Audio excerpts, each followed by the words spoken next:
កំពុងដោះដុំ PR100 បងប្អូនដុំនេះប្រហែលជាបដាងបងប្អូនណាពេលគប់ទៅលឺឆាវចឹងខ្ញុំសង្ស័យថាបដាងឥឡូវកំពុងដោះបដាងត្រួតពិនិត្យទាំងអស់បងប្អូនណាតើវាខូចមួយណាយើងដូរមួយហ្នឹងហើយដុំភាគច្រើនបងប្អូនដែលលេងដៃលេងអីប្រយ័ត្នប្រយែងតិចដៃព្រោះអានេះវាមកពីក្រុមហ៊ុនផ្សេងវាពេលខ្លះវាអត់ត្រូវសំណុំជាមួយនឹងស្ពឺស្នែវាទេណាតែយើងប្រើអានឹងយូរដកចេញដកចូលប្រយ័ត្នផងព្រោះអានឹងធ្វើឲ្យស៊ីស្នែវាអស់ស្នែគ្រើមវាហ្នឹងអាចនឹងស៊ីអស់ហើយឥឡូវកំពុងឆែកមើលដុំ PR100 មួយ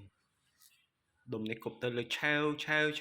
តែខ្ញុំសង្ស័យបដាងកំពុងដោះបដាងមើលឆែកបដាងមួយអស់ហើយដោះឆែករកជំងឺវាឃើញហើយចាប់ដើមលាងសម្អាត